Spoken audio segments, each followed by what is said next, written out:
వేసుకుంటే తొందరగా ఉడుకుతాయి. తర్వాత కొంచెం చింతపండు, కొద్దిగా నీళ్ళు పోయాలి.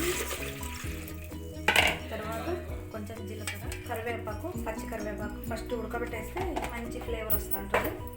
అందులోకి ఒక చిటికెడు పసుపు, ఒక 1/2 టీ స్పూన్ వేసుకోండి పసుపు. తర్వాత కొద్దిగా సాల్ట్, 1 స్పూన్ సాల్ట్ వేసుకోండి. ఇది మంచిగా వేడి చేస్తుంది. ఒక చిటికెడు 2 చిటికెలు వేసుకోండి. తర్వాత 1 స్పూన్ రసం పొడి వేయండి. చూడండి, బాగా ఉడికితే మంచి ఫ్లేవర్ వస్తుంది అన్నమాట. 1 టేబుల్ స్పూన్ అంతా మిరియాలు, ఒక ఎల్లిపాయ, 1 గడ్డ వేసేసుకోవాలి.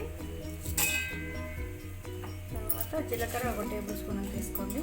చూడండి, కొంచెం ఎండు కొబ్బరి వేసి గ్రైండ్ చేద్దాము. మొత్తం పౌడర్ లాగా లేకుండా కొంచెం బరకగా చేసుకోవాలన్నమాట. పెట్టుకోవాలి. జీలకర్ర, మిరియాలు, కొబ్బరి, ఎల్లిపాయలు.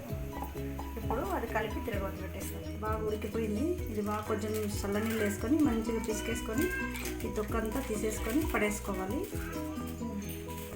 చూడండి, మంచిగా రసం కొద్దిగా ఆయిల్ ఉంటే బాగుంటుంది. 20 గ్రాముల ఆయిల్, ఇందులోకి ఎండుమిరపకాయలు 3, కరివేపాకు కొంచెం, 1 టీ స్పూన్ ఆవాలు, చిన్న ఉల్లిగడ్డ 1. ఉల్లిగడ్డ వేసుకున్నా వేసుకోకపోయినా పర్లేదు, కొందరు వేసుకుంటారు కొందరు వేసుకోరు. నేనైతే వేసుకున్నాను.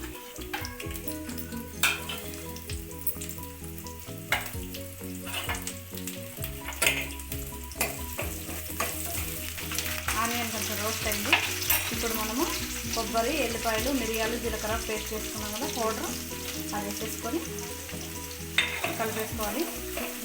ఒకవేళ వేసుకుంటే ఇంగువ ఈ టైంలో కూడా కొంచెం వేసుకోవచ్చు. ఒకవేళ వాటర్ ఎప్పుడు మర్చిపోతే ఇప్పుడు ఇంగువ కొద్దిగా వేసుకోవచ్చు. నేను ఇందులోనే వేసేస్తున్నాను కాబట్టి ఏం అవసరం లేదు. ఇది కొంచెం ఫ్లేవర్ రావాలి, కొంచెం పచ్చి వాసన పోయేలాగా కొంచెం సేపు ఉన్నాక ఈ వాటర్ పోసేసేయాలి. రోస్ట్ అయింది, వాటర్ పోసి రసం రెడీ. ఇది కొంచెం మసిలినాక తీసేసుకొని సర్వ్ చేసుకోండి.